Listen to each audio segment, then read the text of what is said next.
Good afternoon. Is this on? Okay, and welcome everyone. I am Mary Jiang, president of the Oakland Rotary Club. Founded in 1908, we're the third oldest club of some 36,000 clubs around the world in over 200 countries. We are a diverse community of 270 business, professional, and community leaders who unite to serve our local and international community through a commitment to service above self. Thank you for joining us this afternoon for our 5,411th meeting in the California Ballroom and online. For over 114 years, we have welcomed Rotarians and guests to our club meetings. Because COVID is still highly contagious, we suggest that you continue to wear your mask when you're not eating or drinking to protect yourself and each other. For those attending online, if you are visiting a Rotarian or guest of a Rotarian, please enter your name in the chat box located in the center of the bottom of the screen so that we can recognize you later. If you have any comments or want to ask a question of the speaker, please use the chat box. We recommend you view today's meeting online using Speaker View, located in the upper right-hand corner of the screen. Last week, I mentioned that we had deferred observance of Veteran Days until this week because primarily our speaker, who is a veteran, was not able to speak last week, but he's here today. So today I'd like to welcome Rotarian Michelle Ingram to come up to the lectern to do Pledge of Allegiance, followed by a thought for the day.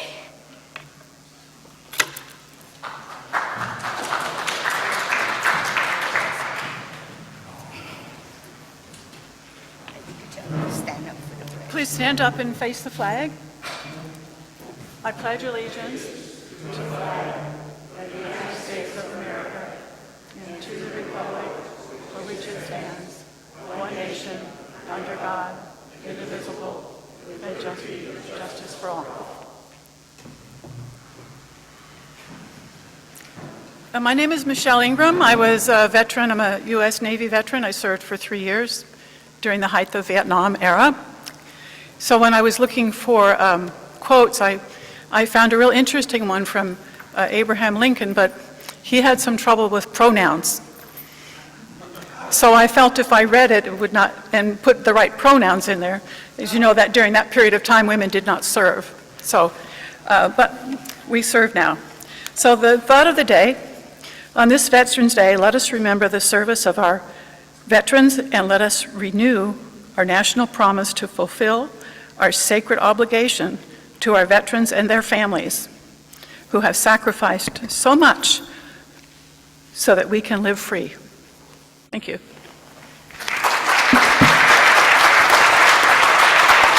is dangerous. Yeah. Thank you, Michelle, for the Pledge of Allegiance and for the inspiring thought for the day. Please join me in reciting the Rotary Vision Statement. Okay. Together, we see a world where people unite and create action to create lasting change across the globe, in our communities, and in ourselves. Okay.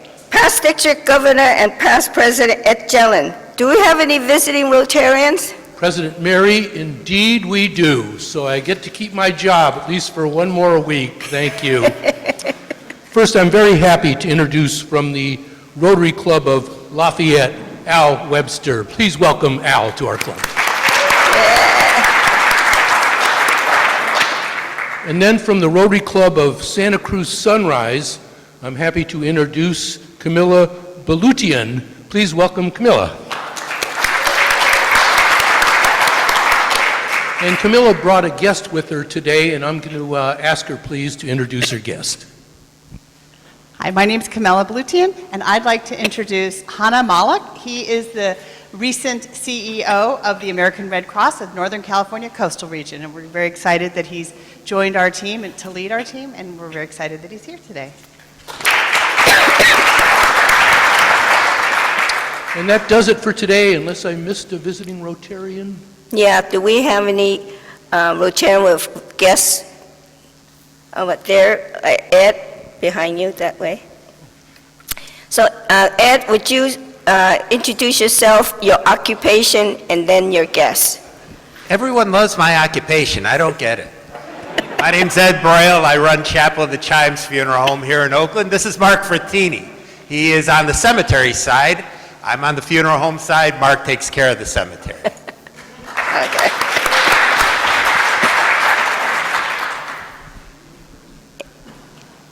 Any more guests? Okay. Well, thank you.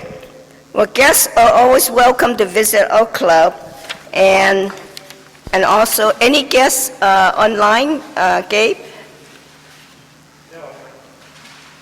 Okay. Okay, so Veterans Day, originally known as Armistice Day, is a federal holiday in the United States observed annually on November 11th for honoring military veterans of the United States Armed Forces. It coincides with other holidays, including Armistice Day and Remembrance Day, which are commemorated in other countries that mark the anniversary at the end of World War I. Major hostility of World War I were formally ended at the 11th hour of the 11th day on the 11th month of 1918, when the armistice with Germany went into effect. At the urging of major U.S. veteran organizations, Armistice Day was renamed Veteran Day in 1954.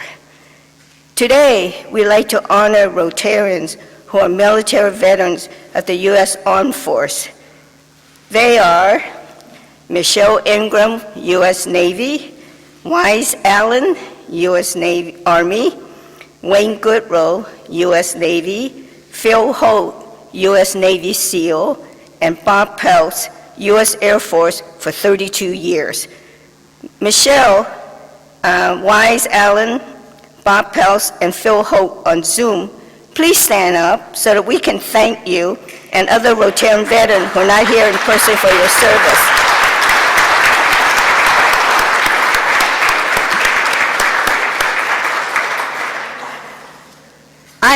Okay. David Stein?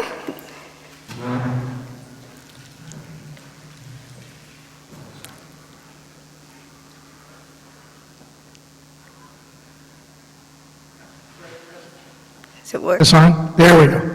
President Mary, I'd like to, I never served in the armed forces. I'm proud to have a son who is, and I'm very proud and appreciative of all the veterans in our club and around the country. So I would like to ring the bell on behalf of the veterans. Okay, David Stein, ring a bell.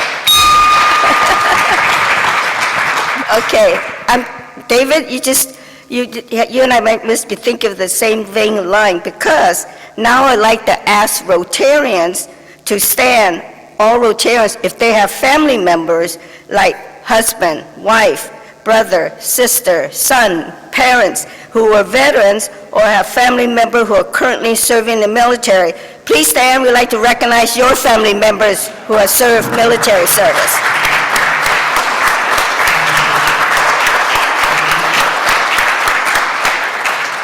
Yeah, and I'm standing for my father-in-law. All right. Barbara Berry, are you on Zoom? Yes, I am. Could you tell us how funds raised for the Rotary Foundation are used to fund global projects? Thank you, President Mary. It is no secret why I am making this announcement today. I avidly support World Community Service, and I want to thank you all for your past contributions to the Rotary Foundation that make our club service possible. Please consider making this year's contribution if you have not already done so.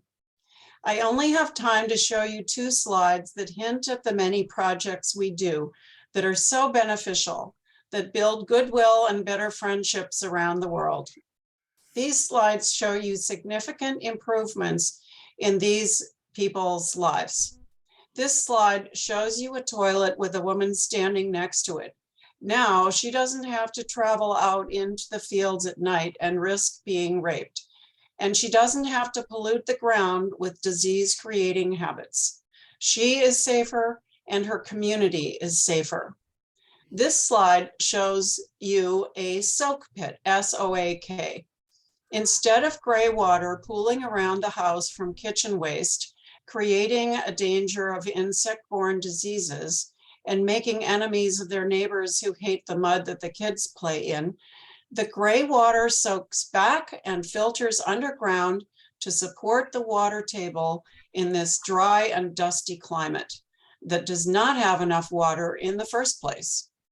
Our projects in this part of India, north of Mumbai, have installed hundreds of toilets and soak pits in the land occupied by the original tribes, the Adivasi people.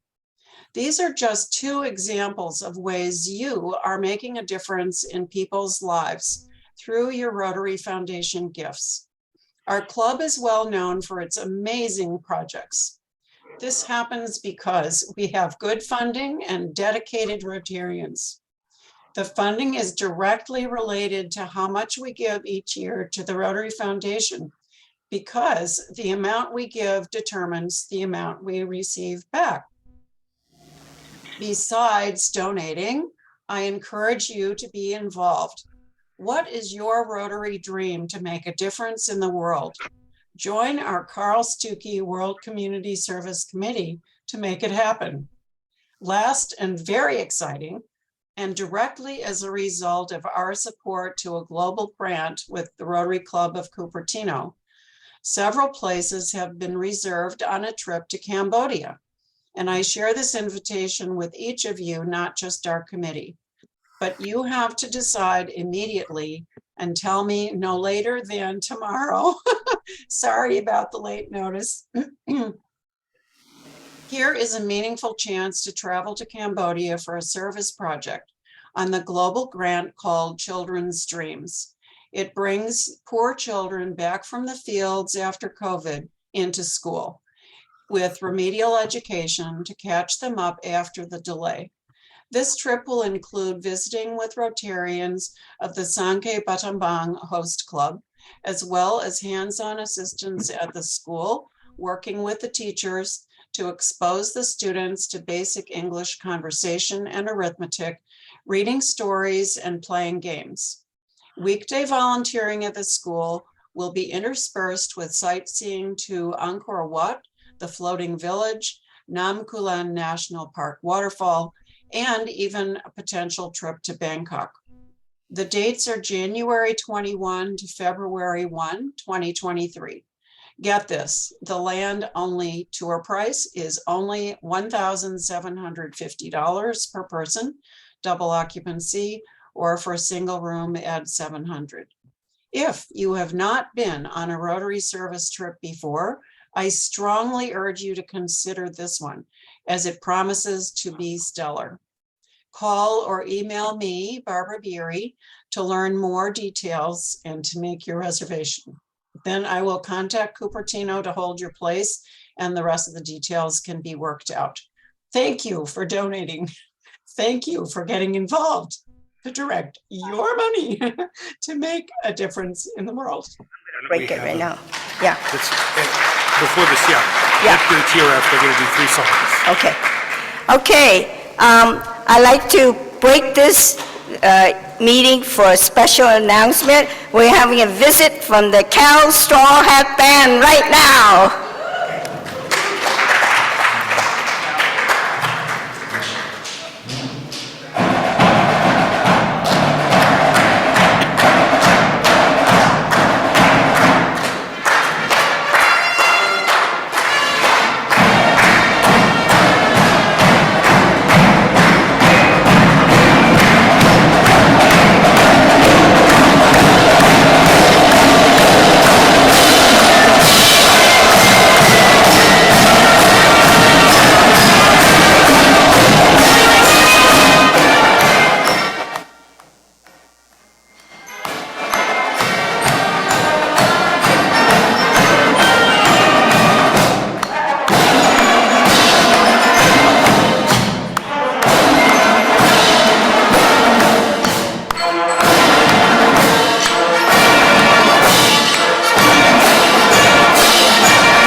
right.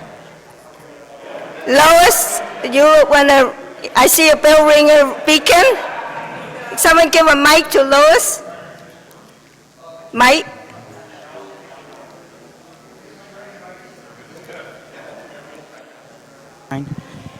Well, that was wonderful. However, I will be attending the game on Saturday. I'll be rooting for the Cardinal, and I want to ring the bell for them. All right. Lois Corin, a cardinal ringing a bell for the bear.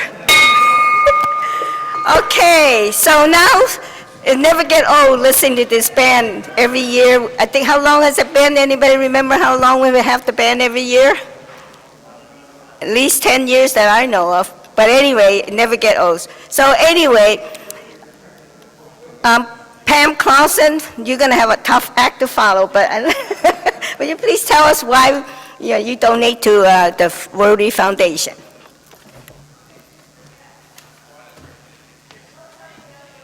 So go Bears, and let's say that's for the Rotary Foundation as well. You've just heard from Barbara Beery the good work that's being done through TRF projects in India and Cambodia and around the world. In addition, we just received from our own Ed Jellin the November issue at TRF News Today. Take a read for tremendous articles and fun facts that further demonstrate the positive impact of Rotary contribution and the very meaningful way in which our club has participated. Why do I give? Well, it's what I committed to do every year when I joined Rotary. It's a wonderful way to see my contributions leveraged for good around the world. It supports our own club members in international projects like Peter Sherris. It feels good, it's easy to do, and it's tax deductible. As you've heard, this year we have an added bonus of using points to match contributions up to $500 to a first or next Paul Harris Fellow Award. Please join your fellow Rotarians as we strive for every Rotarian every year. We have pledge forms on each of the tables, and a box is at the door to drop it off before you leave. Thanks in advance for your support.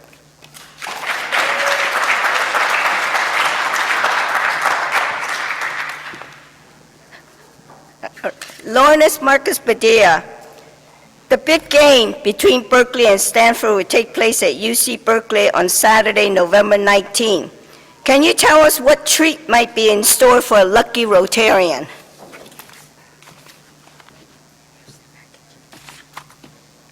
Thank you, Mary. I appreciate it. And call me Lorna Marcus Padilla, Lorna Padilla Marcus, Lorna Padilla Marcus. Just don't call me late for dinner. Wasn't that a great band? Big hand for them. As we get ready for Thanksgiving next week, the Cal-Stanford Big Game is a great tradition to start off the week. John Dolby has graciously donated 2 tickets for Saturday, November 19th, for the Cal-Stanford Big Game at Stanford at 2:30 p.m. Wait, there's more. The tickets come with free food, drinks, and a parking pass. And by the way, you all are online if you guys will track, because you guys can bid too. So, who are my Cal Bears fans in the room? Oh, I don't know, that was pretty quiet. Who are my Cal Bears fans in the room? There you go. Okay, who are the Stanford fans? I know there's a couple of you. Nobody's willing to admit it. All right, there you go, Lois. So, these tickets are invaluable. I don't have my, do you know what row they're on? I can't see. There we go. So these are oh my goodness, these are, does that say row 4? Row 4. Row 4, section 2, I believe. Anyway, these tickets are invaluable. Great opportunity to share the week in the game with a loved one. Can I get an opening bid of $200? $200 for ORE. $200 for ORE Cal Bears Stanford game. I got $200 right there. Thank you very much. Do I have $250? $200 right there. Do I have $250? $200 right there. Do I have $250? Remember, it's the big game. You just saw the band. $200. Do I have $250? Any bids online? No bids online. $200. Do I have $250 going once? I got $250. There you go. $250. Thank you very much. $250. Do I have $300? $250. Do I have $300? $250. Do I have $300? $250. Do I have $300 going once? $250. Thank you very much. $300 right there. Remember, this is food, drinks, parking, and the tickets. 300 right there. So 300 drive 350, 300 drive 350, 300 drive 350 going once, 300 drive 350 going twice. Third and final calls. This is for Ori. Here you go. I got 350 in the back of the room. 350 in the back of the room. Drive 400. You got a competitor here. 350 drive 400. 350 drive 400. It's all for ORE. 350 drive 400. 350 drive 400 going once. 350, and he's not even wearing collars. 350 drive going. 350 drive 400 going twice. They're worth 400 each. Oh. Yeah. Oh. I didn't know that. See, you just showed me before I started. So you're getting a bargain here, guys. Apparently, these are $400 a piece tickets. 350 to 400. Third. Once. Twice. It's like Jeopardy. Dee, dee, dee, dee. Remember, it's for ORE. 350 drive 400 going once. 350 drive 400 going twice. Third and final call. There's a hand. 400. You gonna do 400 there, Sess? 400, are you bidding against yourself? Sess says 400. I'm gonna say third and final call for ORE. Thank you very much. 400 to Sess Butler.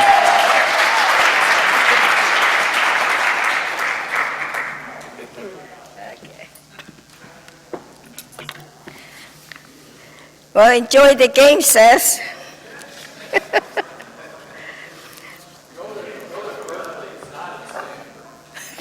It's at Berkeley. Yeah. Oh, it is a Berkeley. It's Okay. at Berkeley. Online it says it was at Stanford. No, that's the envelope. Okay. All right, Mark Rosen, are you here? Yes, I am. Okay, he's on the line. Could you tell us about the upcoming jazz concert? And what With the efforts of Mary and Jesse, we were able to obtain some additional tickets for Tuesday's evenings. We have a slide for it? I guess not. For the Yoshi's event at for the harmonic. So we have very few of these. We've got 4 or 5 tickets left. If you'd like to acquire one of those or 2 of those or all of those, please see Jesse. He's in the back of the room before you leave if you're attending today. If you would like something, put something in the chat and I can reach out to you a little later to see if we still have those tickets available. If they are, I will send you a link where you can go purchase them. Again, we have very few left, 4 or 5 tickets. It's going to be a great turnout. So, Mary, I think that, and the tickets will be emailed to you if you aren't in the auditorium today to pick them up from Jesse. So let Jesse know if you want them emailed or you're going to pick them up. That's it, Mary. Thank you. So anyway, yeah, so he said there's about 4 tickets left. So if you want to contact Jesse, or he's passing out tickets to those who are in person and email the rest to you by email. All right, thank you. Just for the people who are guests, you heard me ring the bell earlier, and a bell ringer is a $100 tax-deductible donation to our Oakland Rotary Endowment, which is a 501c organization. So that's part of how our club fundraise when people have a special celebration, a special event, or they got a promotion and they want to share it, and that's called ringing the bell. All right, let's welcome Steve Nichols, who will now introduce today's speaker.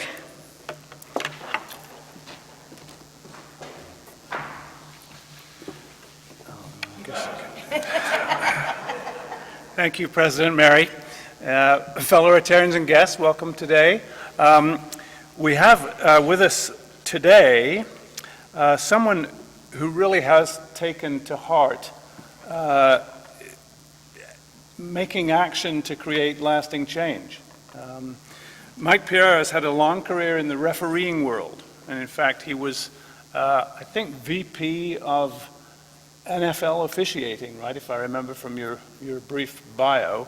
So he knows the rules, this guy. I think he's, I also noticed in the bio, Mike, that you were on hand for Fox Sports when there's a strange call or a play that gets disputed or a weird circumstance. They turn to Mike for analysts analysis and comment on it. So he's really been there. But what he's going to talk about today is getting veterans from battlefields to ball fields. And you guys may not have seen this in the Jesse's invitation, but there was a link to a video that was done pretty recently, I think, maybe a couple of weeks ago. I would encourage everybody to look at that video. It's very, very moving indeed. It's not Mike pitching what he does. It's just a sort of reality check on what's going on in the refereeing world. So definitely go back and take a look at that. That's enough for me. Mike, come on, tell us what you're up to.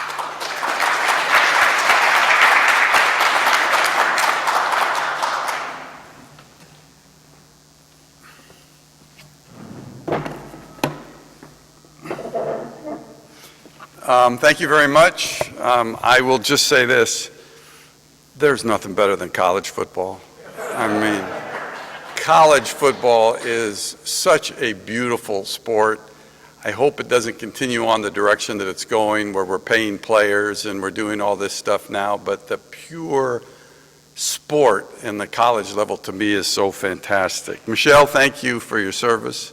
It's incredible, and all of you that stood up, that have family members that were somehow connected. I mean, we're all connected in some way, shape, or form. And to those of you in the funeral business, I just buried my 101-year-old father-in-law in June, who enlisted twice in World War II, got shot down in his first flight as a tail gunner, ended up spending 16 months in Stalag 17B, and was the toughest individual I've ever met in my entire life. And why I think about you guys is, that what really bugs me about my father-in-law is he beat me out of $10 in dice 4 days before he died, and I never got a chance to get it back. So it's probably still in the casket with him.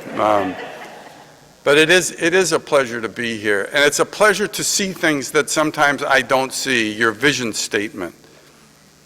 You know, my life has taken me directions that I never thought I would go. And it made me think years ago, what was my purpose? What in my life would make me feel like I achieved something? I've struggled since I was basically 15 years old, when I was a baseball player. And I was playing baseball in Lodi, California on an American Legion team in the middle of the summer. It was 106 degrees. It was miserable. And I played first base. I was a little skinny little guy, and I played first base, and I went 0 for 4, and I think I dropped 2 pop-ups or something. And when the game was done, all I wanted was a Coke. And I went to my dad, who was there, and I said, "Dad, would you buy me a Coke?" And he looked right at me and said, "Son, you're not worth the quarter it takes to buy a Coke." And it was interesting, because at the time, it didn't really have an effect on me. But then, as I kind of aged, and I mean aged just in the period of like in a year's time back then, all of a sudden I felt like maybe I wasn't.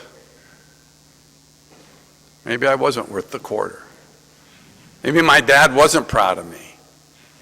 And so I set off on a life trying to prove that I was to him. And I seemingly failed every time. It wasn't in athletics, wasn't in business, wasn't in academics. I never reached a point where I felt like I was worth that quarter. But I tried, I continued to try. And one day A guy came to me when I was in school at Santa Clara, and he asked me if I wanted to officiate football, youth football, in East Palo Alto. And I said, hell no.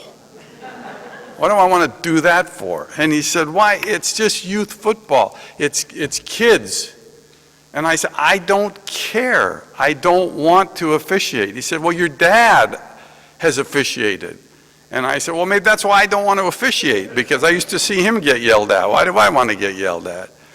And then he said, it's $10 a game, 3 games, $30 cash. And I said, well, maybe I do. And so for $30, I got into officiating. And it was a strange feeling that first day that I walked on that field with these little kids running around and these parents that were yelling at me. It was like somebody put a syringe into my arm and pumped me full of adrenaline. It was like it just challenged me. And then in that first day, knowing that my dad had officiated, I thought, maybe I can beat him at his own game. And so I did the youth football, freshman football, high school football, all in the Santa Clara Valley. And then I started doing junior college football and major college football.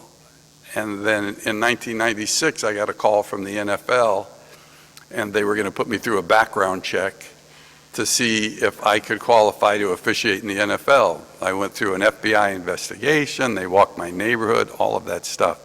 My dad and I were working together at the time, and he was really into the fact that I might become an NFL official. And so the day I got the call from the NFL saying you're in, they also told me that I couldn't tell anyone.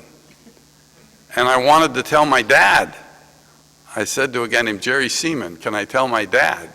And he said, yeah, you can tell your dad. So I called the golf course, Van Buskirk Golf Course in Stockton, where he was scheduled to play with his buddies. And I said, is Al Pereira there? They said, not yet. I said, well, when he comes in, have him call me immediately. But tell him everything's okay. So he finally called 5 minutes later, and I said, Dad, I'm in.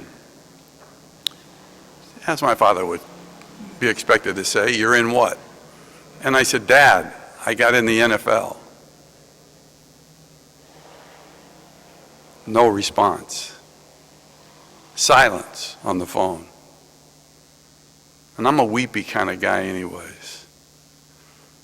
And then he finally said, just remember one thing, son, of which he didn't call me that very often. And then he paused again for a length of time. And now I really was teary-eyed.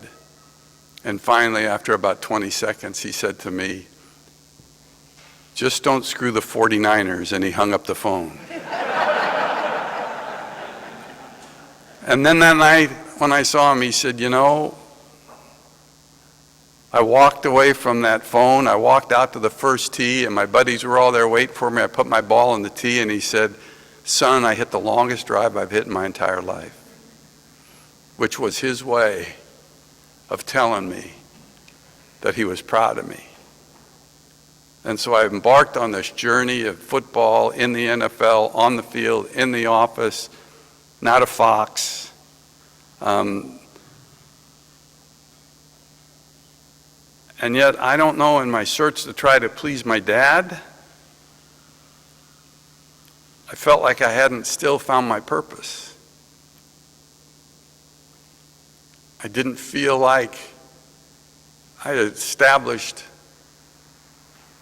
any sort of worthwhile legacy,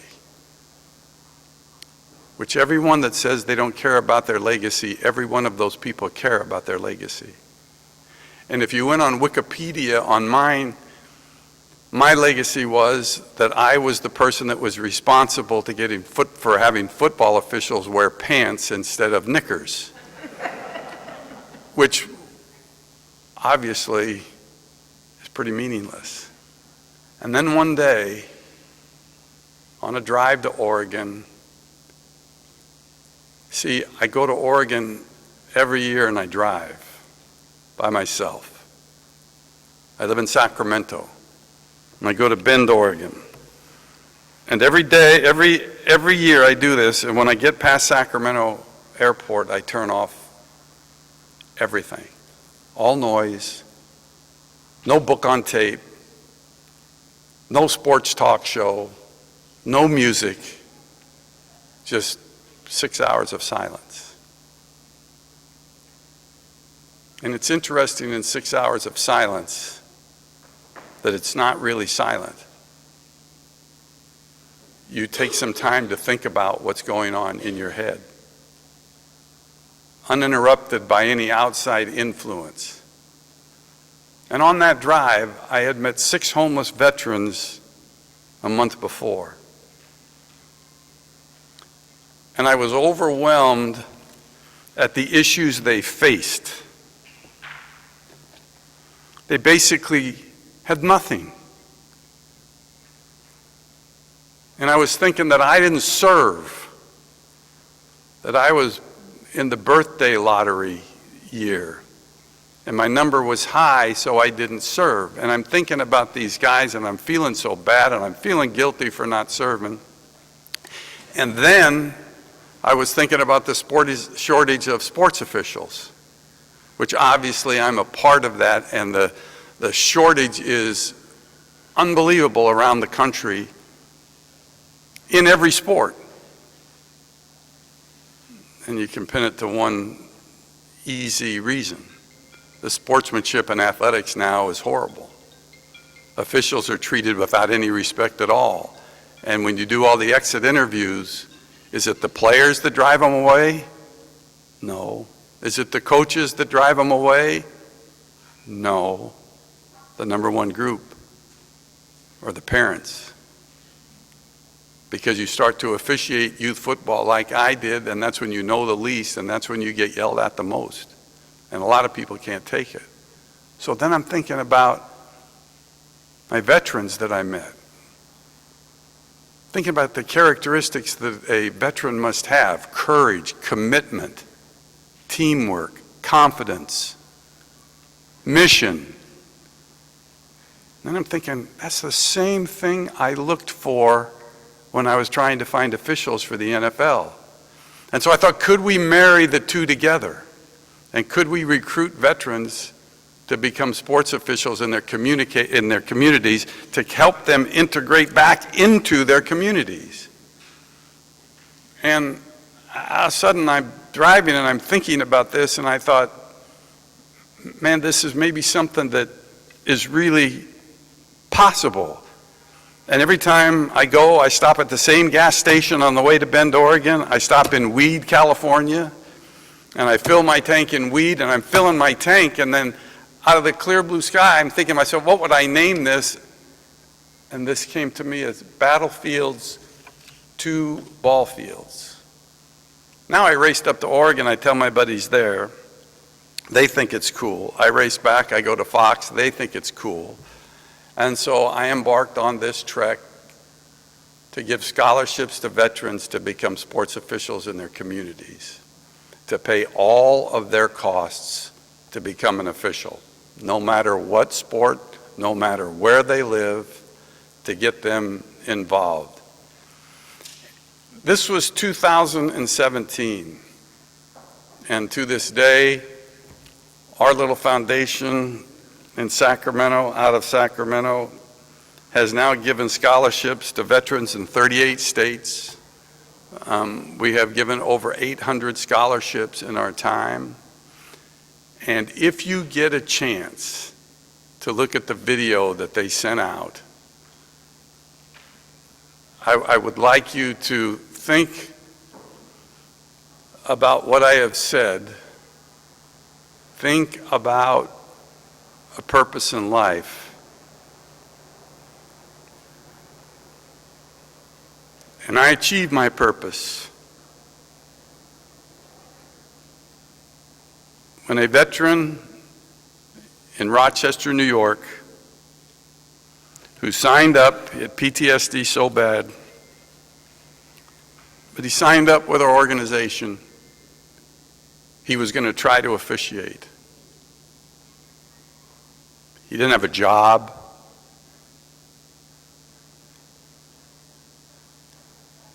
his fiancée told me. I didn't want to go to work because I was afraid of what I was coming home to. And in Rochester, when I was there to throw out the first pitch at the Rochester Red Wings game, because Ballfields to Ballfields was having a golf tournament there, a fundraising golf tournament, his fiancée, as we were on the field and he was with me, pulled my shirt and said, "You saved his life." I said, "I saved his life?" She said, "You saved his life." And when I think about your vision, which I read, and it struck home to me, all of us have the ability to make this place a better place. To find it within yourself how you can do it. But we all have the ability to do this. And I look at this group, there's people my age, there's people younger over there and over there. It's time to think back. Think back what brought you here today, like I do, and find a purpose. It's not for me saying what's a pass or what's a fumble. It's not for me trying to convince you what's a completed pass or an incomplete pass. But in reality, the older you get, and I'm 72, but the older that you get, the greater the ability that you have to look back, to see where you've come from, and just try to make things in some way a little bit better for someone. And if Ballfields to Ballfields has saved one person's life, then we have achieved what we have set out to do. So I thank you for the invitation, Steve. I love to spread the word. I love to spread the mission, your vision, and I've been blessed to realize that I could do more, and I feel like now, although we are racing more and more to fill the void, because if you looked at our emails that we get every day from veterans all over the country that are lost and want to do something, they want to lead again. They want to be role models again. They want to join a team again, even though it's a team of officials. So, thank you. Thank you for listening, and I know that we have time for questioning, but I will say this because I have spoken to so many Rotaries, and I love to speak to the Rotaries because you're a service organization, and you do things, and I'm proud to support Rotary, and just giving me the opportunity to be here today, I ring my bell, and I'll give $100 to them.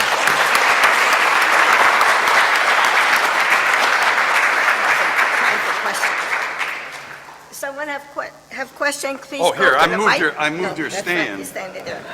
So come to the mic. Yeah, somebody come to the mic, and then you can. Okay. Yeah, we have some time. Good. Yeah. Hi there. My name is Tom Limon. My question, Rotary allowed women in the late 80s. And so now I see female referees. How are they being accepted in the league now? Well, they're being accepted because they're good. I mean that's the thing. They're going through the same processes that men go through. Unfortunately, there aren't more because there aren't many in college football, where all these officials come from. And it's not as much like the NBA has more female officials than the NFL does because there's women's professional basketball. So you have more women that are officiating, and you have women's college football, but, college basketball. But football, there aren't many, but, there are now 3 of the 124, and I'm sure that they will probably add, there's some finally in the pipeline that, there'll be more. And are they accepted? You asked, are they accepted? When you're a crew of 7 officials, all you want is people who can officiate. And if they can officiate, because you're a crew, if they can officiate, they're happy. I mean, probably if they found a good German Shepherd that knew what a pass was, they might even be happy with that. But yeah, they've been great. Well, I just want to thank you for your conversation, your vulnerability in sharing about when your parents don't seem like they're interested in you. That's a big thing. And also, you've extended things to veterans that is really important to me. I'm African American, and so for all veterans who served prior to this, when they returned having truly kicked butt to make sure this country was going to be okay, they weren't well received. So I'm just so thrilled that you're incorporating all those people now. And definitely shout out to the women thing. Thank you very much. When I worked for the NFL, we had NFL Europe, and we played games over there. And the last championship game was played in Frankfurt, Germany. And I went to Ramstein, the base, where the critically injured came before they even got to come home. That's where they first came. And we went there. Myself and about 4 of the officials working the game, we went there. I don't think I've ever been through a more emotional experience to see these young men and women, arms blown off, legs blown off, and they were there in bed, and they would look at you, and you would talk to them. All they wanted was to go back to their team. They wanted to go back to their brothers and sisters. It was the most amazing thing, And obviously it's different than it was in World War II or World War I, but they're still soldiers. They're soldiers and they're members of a team. And for the Tom Brokaw, who wrote the book, The Greatest Generation, that was my father-in-law's generation. He's right. And they deserve so much more than we can give them. I mean, in Sacramento, at McClellan, they just announced that they're closing the grocery store, the PX or whatever it is, which veterans were using there to get the discounted groceries and stuff. And with the cost of living doing what it's doing now, these veterans, and they announced, how about this? They just announced yesterday that it was closing November 26th. Wow. And these veterans have been dependent on that. I mean, they were interviewing one guy that was traveling from Modesto to the store. And now we have to do more. Yes. Comment and a question. The comment is, first of all, thank you for sharing your story. I look at the younger generation today. In the last summer, I had the ability to share my family's military service with my grandson from World War I to the Vietnam War, and I think it's important to share it with the next generation. The question is, in the services you're providing in reintegrating veterans with Battlefields to Ballfields, what else are you able to do, or what you see on the horizon in terms of integrating other services for them, such as employment and housing? Yeah, I think anybody that's done it, starting a foundation is very difficult. I mean, through your stuff in the Red Cross, all the stuff that you have to go through. I mean, and starting from scratch, I had to take an idea and basically run it through the state of California, trying to get a 501c3, and then trying to develop a website, which I knew nothing even about websites. And it was a very difficult endeavor. And it was just my sister and me, just the two of us, running out of my home office. It's still in my home office, but my damn sister moved to Texas, so she's no help anymore. But we did this from scratch, and it was amazingly difficult. And I do remember the first day we took the password off the website, we got one application. And we were like, this is the coolest thing in the world. You know, we got one application and it was great. I mean, we were all doing it by hand. I mean, my sister was making copies and making a file, and we put it in a file cabinet, and then, you know, we reach out to the uniform company and do that. So I think the next week we got 3, and we thought it was so cool that it was unbelievable. And then the local television station in Sacramento found out about this, so they wanted me to do an interview, which I did in Sacramento, and then it was just a local Sacramento station. And we got about 6 or 7 based off of that interview, which was cool. And then a newspaper from Omaha, Nebraska heard about it, because one of the original ones, the guy was from Omaha, Nebraska. They wanted to write an article. So they did an article, and we got a few more. Then the Military Times picked up the article from the Omaha newspaper and ran it. And my sister and I didn't know what to do. We were getting 30 a day. 30 a day we were getting. Absolutely overwhelmed us. So we said, well, this isn't going to work. So we had to automate, we had to do all these things, which we did, and hired an executive director who runs the Women's Veteran Foundation in Sacramento, who's a wonderful woman, and she knew how to do this stuff. Where do we go from here is a legitimate question. And Melissa and I are working on a project now to try to take all of our people that become members of our organization, of our Battlefields to Ballfields. By the way, we scholarship them for 3 years, not just 1 year, for 3 years, to put together a program so that they know the benefits that they can access, so that we give them the information and have a person that they can reach out to see what actually is available to them. And that's a service that, you know, we are going to extend to. But, I mean, I think I've gotten to a point at 72, and this thought came through my mind basically 5 years ago, 6 years ago, on the drive that I take by myself to Oregon. This is when I thought up this idea, which is my passion and consumes my time. So now when I take off, when I actually went this past summer, my wife said to me, leave the damn radio on.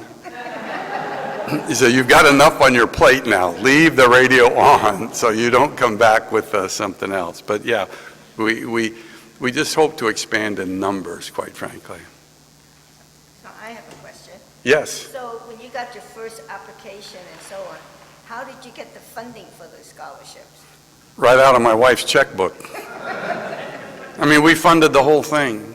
And then we then realized that wasn't going to work. So we have a fundraising program that involves a big golf tournament that we just had in Sacramento. And I will end by telling you this, because I know that you all have places to go. But we had our fundraising tournament this last Monday, and the weather wasn't looking good. And this is our big event of the year. Sunday, it rained. On Sunday night, I mean, it rained hard. And I don't think I had slept hardly a wink in the week leading up to this event, because I was reading the weather report on this thing. And so it rained and rained Sunday night, and we're playing Monday, teeing off at 10. And I woke up on Monday morning, and when dawn came, I looked at the skies, and they were clear. They were clear. And the phone said it was going to rain at 1:30. I said, geez, we're teeing off at 10. That's really going to be close. We teed off at 10, shotgun. The last person, we had 128 people. The last person got off at 3 o'clock, not a drop of rain. 3:30, we started our brief program, and I told the people, turn around and look outside. pouring rain. Pouring rain. People said, God was on your side. I said,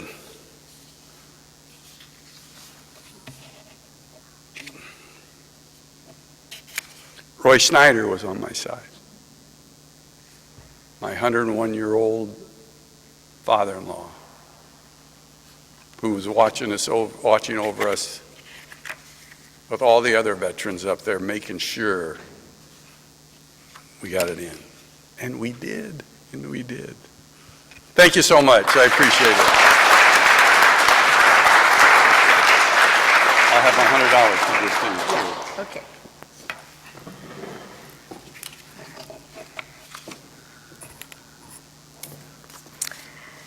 Okay, thank you. Mike Pereira, thank you for that moving and awesome presentation. Education is my area of focus for this year, and this week happened to be National Education Week. And you have really given us a great education of how to help the veteran from battlefield to Ballfields. The Rotary Club of Oakland is proud to partner with Oakland Promise to offer 8 $10,000 scholarship annually along with mentorship. That's why I was asking you how you funded your scholarships. And we help with students, support many first in their family to attend college. In recognition of your presentation today, Oakland Rotary will make a donation in your name to the Oakland Promise to support its kindergarten to college program for every child in our city. Thank you. Okay. Online, Ken Benson wants to buy a coat for Mike Pereira, and he wants to ring a bell on your behalf. And Isaac Cosry wants to ring 2 bells, one for his son that took his first step today, and one for his dad. As I mentioned, a bell ringer is a $100 generous tax-deductible donation to the Oakland Rotary Endowment Fund. All right, so at this point, Dudley, would you like to tell us about the speaker on December 1st? Thank you, President Mary. A couple weeks ago, we were supposed to be meeting here, and just God wasn't on our side that day, I guess. And so we had to do a little switching, but in 2 weeks, we're dark next week for Thanksgiving. In 2 weeks, December 1st, our guest speaker will be past Rotary International President Rick King.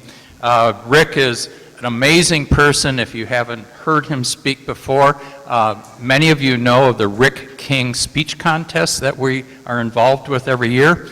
Rick and Cliff Docterman are really the only 2 recent international presidents from around here. Rick is a member of the Fremont Niles Club that's in our district. He was an attorney with the law firm of King, King & King. If you know Rick's ego, that's probably, maybe it's just him. Anyway, and he's a Cal Bear, so he's probably enjoying hopefully he'll enjoy the game on Saturday. So anyway, please come in 2 weeks, and everybody online, please come for Rick King. The other thing is we're going to have a reception for TRF that day, so please come early. Come at 12, and we'll have a little cake and food and a little champagne. So thank you, President Mary. Have a great week. Okay, thank you. All right. Oh, yes, Tom Lamone. I'd like to ring bell for Mike. All right, Tom Lamone, ring bell for Mike. Thank you. All right, so at this point, I'd like to thank Michelle Ingram for the Pledge of Allegiance and Thought for the Day, Barbara Berry and Pam Clausen for telling us about the Rotary Global Project and why we should donate to the Rotary Foundation, Lorna for auctioneer, as an auctioneer for a football ticket to the big game, and the winner being Seth Butler, Mark Rosen for telling us about the Yoshi concert, 4 tickets left, Steve Nichols for introducing this week's speaker, Mike Pereira for the amazing presentation, Dudley for the teaser for the December 1st speaker, and the production team for managing this meeting. So again, Reminder, next week is Thanksgiving and we will be dark. We will resume our meeting on December 1st in the ballroom with a champagne reception for the TRS finale of the campaign and in honor of our speaker, past RI President Rick King. So, share, which means thank you everyone. This meeting is adjourned.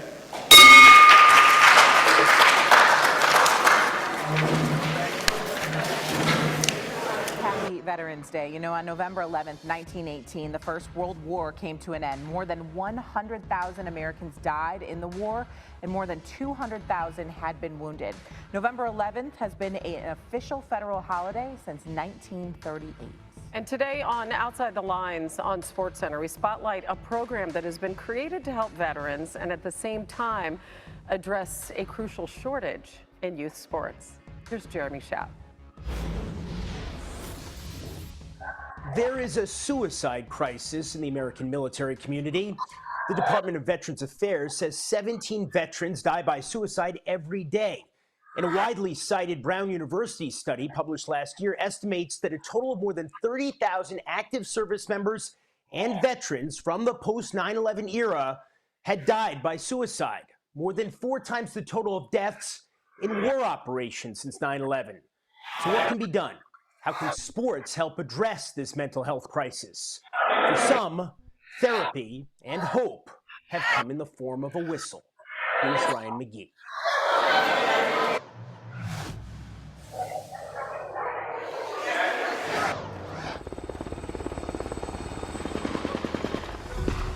It's sad. It's war. It affected me a lot from what you go through, what you see, especially what you do, living with guilt. Servicemen and women give everything to protect our freedom. Oftentimes, the extent of that sacrifice isn't understood until after they've come home. I was hurting, and I didn't know how to ask for help.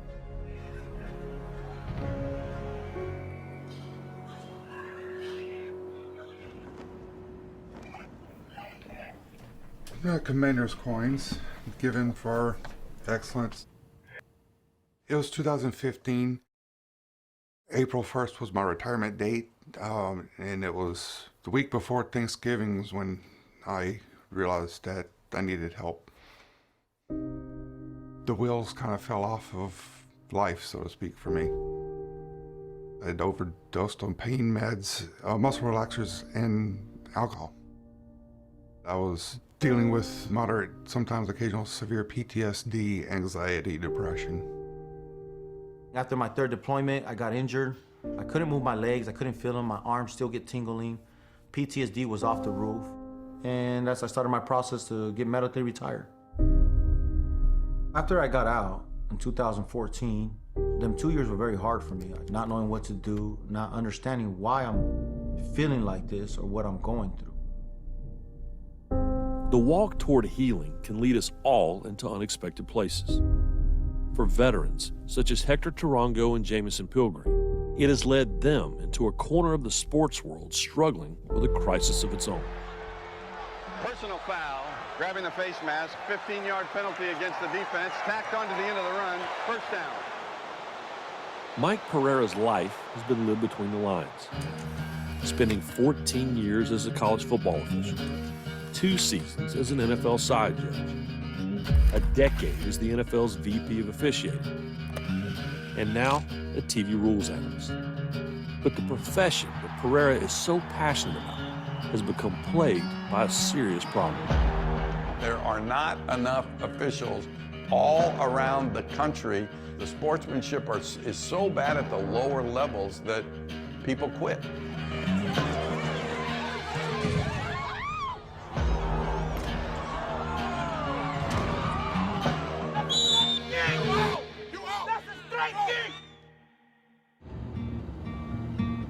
In 2017, Pereira devised a possible solution to a pair of issues.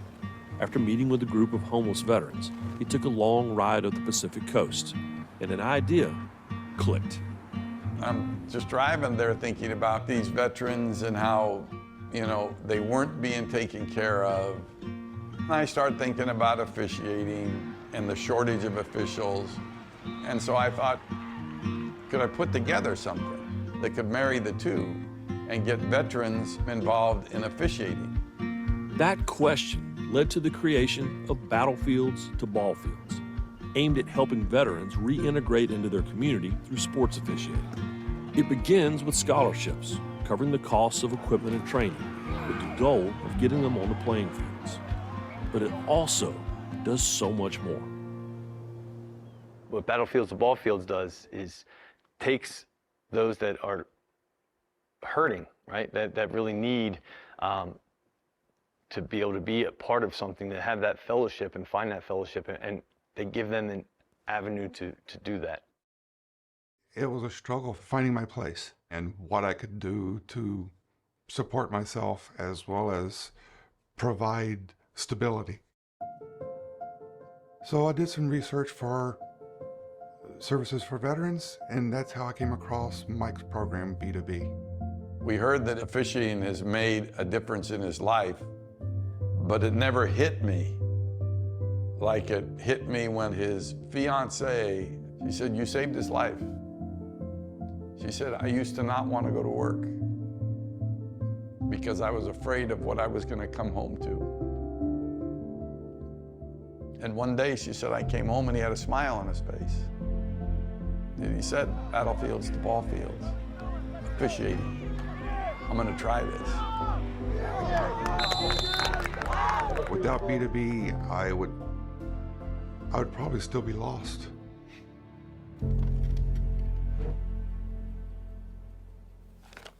After a divorce and several redeployments, Hector lost touch with his eldest son, Joey, for 5 years. I came back from Afghanistan. I haven't seen him. I didn't know where he was at. No one told me nothing.